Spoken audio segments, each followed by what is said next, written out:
So if you're going to pick a movie that exemplified what Hollywood is, and you only get one movie to do it with, what movie would that be? Here's a candidate. It's Alfred Hitchcock's 1946 thriller, Notorious. We're going to talk about why this is a great movie and why it might be a great candidate to exemplify what Hollywood is. All that coming up next.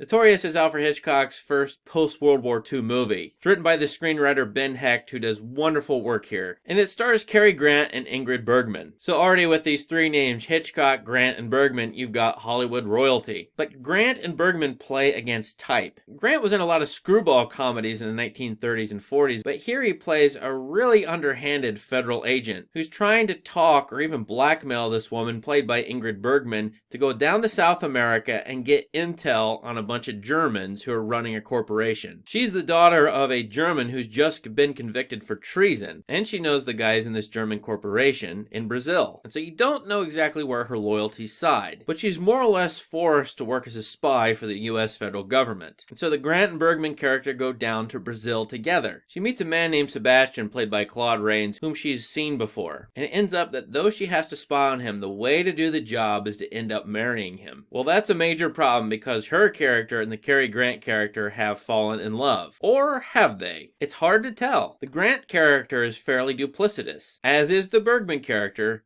as is the Claude Rains character. So you got an American federal agent, a German-American born spy, and a Nazi. And these three have a love triangle. Now the movie combines two different genres seamlessly. First you have the romance genre, and clearly, as I said, a love triangle plot. But this is also a spy thriller. And both of these are laid down nicely on top of each other. They're so well integrated. You can watch the movie through the lens of either genre and not notice anything else, and it would watch perfectly. But because it has those two genres in it, then there's extra layers of complexity. So first, you don't know if the Grant character is really falling in love with the Bergman character, or vice versa. Maybe the romance between them is just pure seduction in order to get power in their relationship. It's genuinely hard to tell sometimes. And this Ingrid Bergman character is so powerless. She's coerced by the feds. Once she gets into the house of this Nazi, she's used by him, manipulated by him and his mother, and she's in nearly an impossible situation in this movie. Now, one reason this is a great candidate to exemplify Hollywood is because it's got all the things you would want in a Hollywood movie. It's a spy thriller, so it's got plenty of mystery and intrigue. It's a romance movie, so it's got a lot of sultry scenes. You got two beautiful people, Cary Grant and Ingrid Bergman, smooching each other and loving each other through half the movie. You've got the stylish treatment made by Alfred Hitchcock, who makes every scene just really intricate and interesting, and he ramps up the suspense with even the most ordinary objects and things. I mean, this movie's climax takes place on a staircase in which the characters actually just walk down a staircase.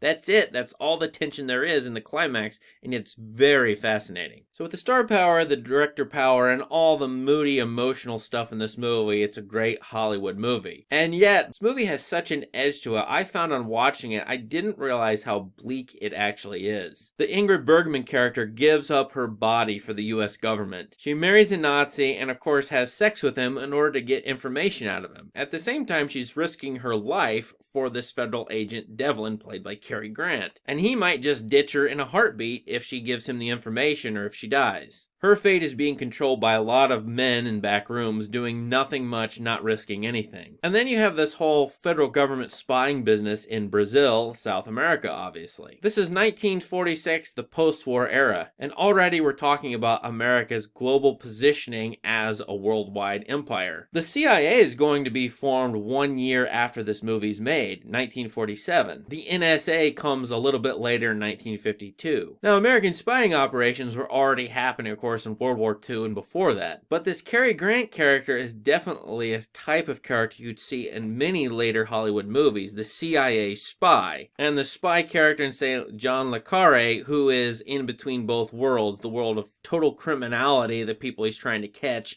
and the world of the federal government. Nobody is trustworthy in this movie, and even though the Nazis in it are the bad guys, it's hard to root for anybody in this movie, maybe except for the Bergman character. I also find that Notorious pairs really well with Alfred Hitchcock's 1960 thriller, Psycho. The Claude Rains character in this is an older man, but he always defers to his older mother on affairs of both the heart and the head. He involves his mother in his romantic relationships and in his business dealings. And then there's a threat to the Bergman character. Will this mother figure actually take to the Bergman character? No, she's very jealous of her. So the Freudian themes come up here very strongly. Of course, what I just talked about is nearly exactly what shows up in Psycho. And although this is a Hollywood classic, I find this exemplifies the darker mood coming out of World War II found in American cinema. The questions of who is America fighting? Are there Nazis on the loose? That comes up in this movie, and also in Orson Welles' post-war movie, The Stranger, in which a Nazi is actually in America doing harmful things. This movie, you have Nazis in Brazil doing black market things. Probably if Notorious was made 2 years later, say in 1948, you'd have the Russians as the bad guys. So many of the themes of paranoia and distrust, both in private relationships and in public relationships, comes up here.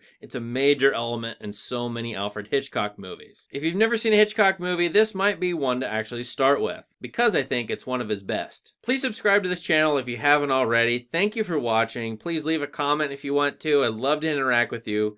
Thank you again. Have a great day.